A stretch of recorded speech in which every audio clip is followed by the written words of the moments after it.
learned about climate change when I was about 12 years old, but even though I felt really alarmed and concerned about it, I felt powerless in relation to this hugely complex global issue. It was only when I came to university here at Glasgow that I met others, students in the Climate Action Society, who shared my concern and wanted to take action. So about a year and a half ago, we launched a campaign to call on the University of Glasgow to stop investing money in the fossil fuel industry. It was a successful campaign, and so today I'm going to talk to you about the logic behind the campaign, its significance within the broader divestment movement, and how you can lend us your support. So we're going to start with me as a teenager. Back then, I assumed that the solution to the problem of climate change lay with individuals changing their behaviour. After all, we're the ones that are driving the cars, flying in planes, and leaving the lights switched on. So surely it must be us that need to make the changes. But over the years, my assessment of the problem has shifted significantly. Since coming to university, I've learned some key facts about global warming, which have realigned my understanding of the issue, and have kept me campaigning on it ever since. So here's a little bit of what I've learned. We often speak about climate change as something that's really far off, that will affect us in the future. But as we've seen earlier, it's happening now. In the UK, we're already feeling the effects.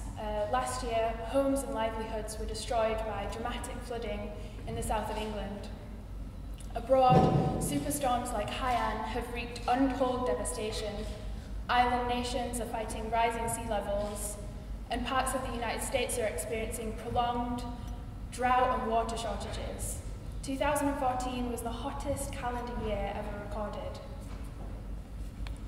But our governments aren't doing much about it. Back at the UN Climate Summit in 2009, world leaders agreed on only one number, 2 degrees. They agreed that we should not let the planet's temperature rise more than 2 degrees above pre-industrial levels. To put that number into context, a 2-degree rise would be outside the range of temperatures ever experienced by human civilization. It's likely to mean more extreme weather events like drought, crop failure, and flooding, which will hit people living in poverty the hardest. To stay below 2 degrees, we need to cut carbon emissions by at least 80% by 2030 and reduce them down to 0 shortly afterwards. That gives us just 15 years to turn things around. The longer we wait to act, the more dramatic the reductions will need to be, and therefore the more difficult they're going to be to achieve. So we really have no time to lose. Climate scientists predict that we may reach a tipping point with the climate, a point of no return, if you will, whereby beyond a certain point of warming, we may see sudden and irreversible effects. This means that we're the first generation to really feel the effects of climate change, but we're also the last generation that can do anything to stop it becoming a complete catastrophe. This truly is the fight of our time. So these are the facts about climate change, simply put. But this is the fact that really led me to get involved in this movement. To stay below 2 degrees, we can only burn a certain amount of carbon. But the fossil fuel industry holds at least 5 times that amount of oil, coal, and gas in its reserves. It's almost like a medicine. If the maximum dosage is 1 pill, then we're being prescribed 5 times that amount, making it a lethal dosage. To prevent catastrophic climate change, we must keep at least 80% of proven fossil fuel reserves in the ground. The good news is there's plenty that we can do to stop climate change. We have the solutions we need to get started to make a rapid transition towards a renewable energy economy, and it's by no means an impossible task. But given what we know, it makes absolutely no sense to continue to look for more fossil fuels or developing new forms of fossil fuel extraction. That's exactly what fossil fuel companies like BP and Shell are doing. They're exploring for new hydrocarbons in some of the most vulnerable ecosystems on the planet, like the Arctic, taking advantage of the melting ice caused by climate change to look for yet more oil. Whilst all of our collective efforts should be focused entirely on getting off fossil fuels as quickly as possible, our world's richest governments are offering the industry billions of pounds in tax breaks to fund exploration for more oil. Instead of acknowledging the facts about climate change and stepping up to remodel itself, the industry is instead rigorously defending its current business plan and lobbying governments not to take action on climate change. The result has been that little action to curb our emissions has actually happened, and in fact our carbon emissions have continually increased since the 1980s, when governments first started talking seriously about climate change. Fossil fuel companies are now a rogue force.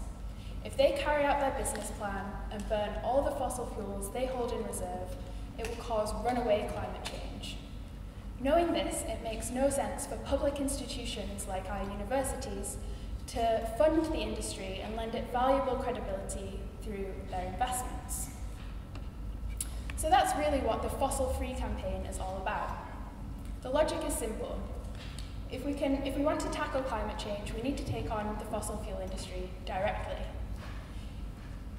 If we can remove the industry's social license to operate through a loud, widespread and diverse climate movement, we can begin to break the industry's political stranglehold.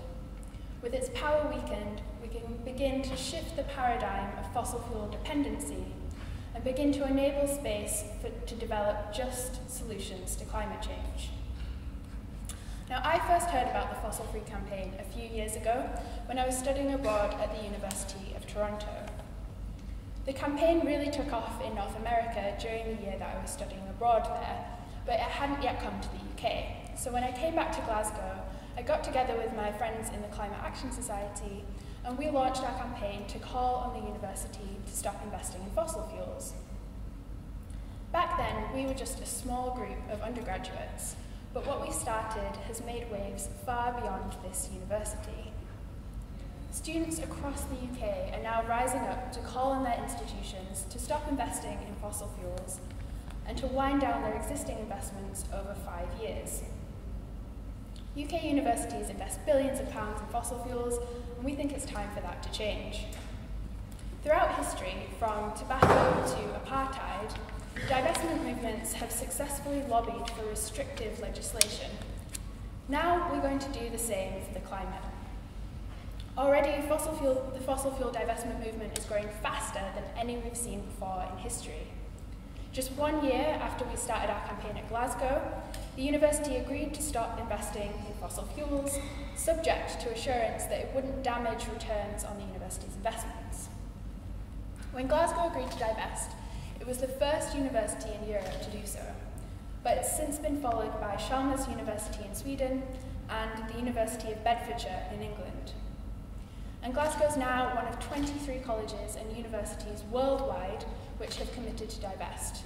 Globally, over $50 billion worth of assets have been pledged to divest from fossil fuels, and that list includes some big names like the Rockefeller Brothers Fund, the British Medical Association, and the cities of Seattle, San Francisco, and Oxford. This is pretty incredible stuff. When I first got involved in this campaign a few years ago, like I said, there wasn't a single campaign at any UK university. The momentum is building so fast, it's often hard to keep up. We've been really busy. In just a year and a half, campaigns have been started at nearly 60 UK campuses. And since Glasgow divested, tons of new universities have sparked up campaigns. As more unis divest in the next few months, the momentum is just going to keep building. Over the past few years, we started to see a real movement on climate change emerge.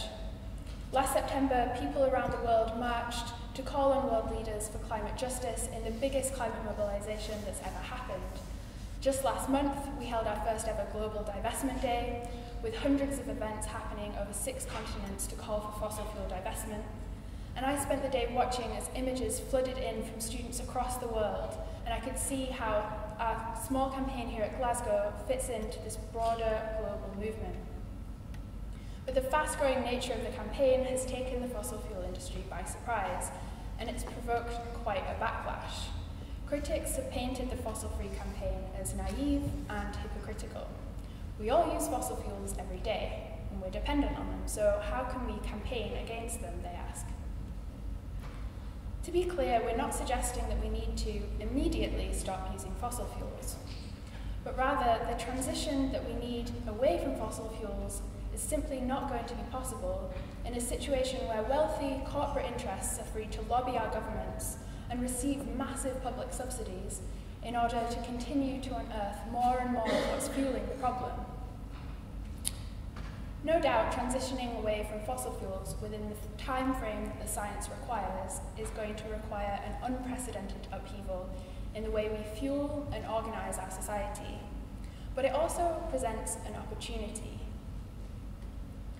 In many ways, divestment is a fundamentally challenging idea. It forces us to challenge ourselves, to challenge institutions, to imagine a radically different way of organising our society in a way that doesn't damage the earth or people. Climate change will change everything. That's the simple but important message communicated by the author and activist Naomi Klein in her most recent book. Either by continuing on a business-as-usual model towards catastrophe, or by transforming our energy economy to avoid that catastrophe, climate change will undoubtedly cause rapid and unprecedented changes in the way that we live our lives. But it's up to us what kind of change we allow that to be. As the slavery abolitionist Frederick Douglass once said, "Power concedes nothing without demand. It never did, and it never will." Fossil fuel companies are not just going to roll over and leave their wealth of oil and coal reserves in the ground untouched. Without a movement as loud as they are wealthy, they won't be stopped. Each one of us belongs to an institution of some kind. If not a university, then a local council. If not a college, then a church or a synagogue. Many of our institutions have money, and a lot of that money is likely to be invested in fossil fuels. We can all use our collective power to lobby our institutions to stop investing in this rogue industry. And when we do, we'll be part of a worldwide movement which is already making history. When I look back in 15 years' time, I want to look back at this time as the tipping point. This will be the time when things started to shift, when we were able to tip the balance of power just enough to bring about the change we so desperately need. Be on the right side of history. Lend your weight to this movement. Together, we can make fossil fuels a thing of the past.